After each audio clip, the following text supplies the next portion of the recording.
ഫായിസ, ഇന്ന് നമ്മൾ എങ്ങോട്ടാ പോണത്? ഇന്നത്തെ നമ്മുടെ പരിപാടികൾ എന്താണ്? ഇന്ന് നമ്മൾ നമ്മുടെ അടുത്തൊരു പ്രൊഡക്റ്റ് പരിചയപ്പെടുത്താൻ വേണ്ടിയിട്ട് പോവാണ്. അപ്പോൾ ഒരു വ്യത്യസ്തമായ രീതിയിലാണ് ഇന്ന് നമ്മൾ പ്രൊഡക്റ്റ് പരിചയപ്പെടുത്തുന്നത്. നമ്മുടെ ആ പ്രൊഡക്റ്റ് കൊടുക്കാൻ ഏറ്റവും അർഹതപ്പെട്ട ഒരാളുടെ കയ്യിലേക്ക് ആ പ്രൊഡക്റ്റ് കൊടുത്തിട്ടാണ് നമ്മൾ ഇന്ന് ആ പ്രൊഡക്റ്റ് പുറത്തിറക്കുന്നത്. അപ്പോൾ ഇൻഷാല്ലാ നമ്മൾ അങ്ങനെ അവരുടെ വീട്ടിലേക്ക് പോയിക്കൊണ്ടിരിക്കുകയാണ്. ബാക്കി നമുക്ക് അവിടെ എത്തിയിട്ട് കാണാം. ബോർഡ് കാണുമ്പോൾ തന്നെ പലർക്കും മനസ്സിലായിട്ടുണ്ടാവും നമ്മൾ എവിടേക്കാണ് പോകുന്നതെന്ന്.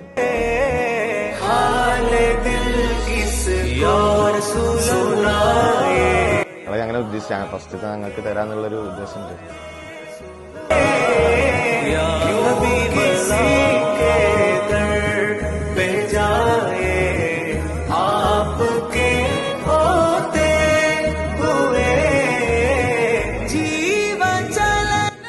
കേരളത്തിലൊക്കെ ഞാൻ അന്വേഷിച്ചപ്പോൾ നല്ല റേറ്റ് വരുന്നുണ്ട് പൊതുവെ. പിന്നെ ഞങ്ങൾ പുറത്തുനിന്ന് ഇറക്കിയിട്ട് ഇവിടെ നമ്മൾ വാങ്ങാൻ ഉദ്ദേശിച്ച 100ാം വാർഷികത്തിന്റെ ലോഗോ പ്രിന്റ് ചെയ്തിട്ടുള്ള കുടകളാണ് നമ്മുടെ പുതിയ പ്രൊഡക്റ്റ്.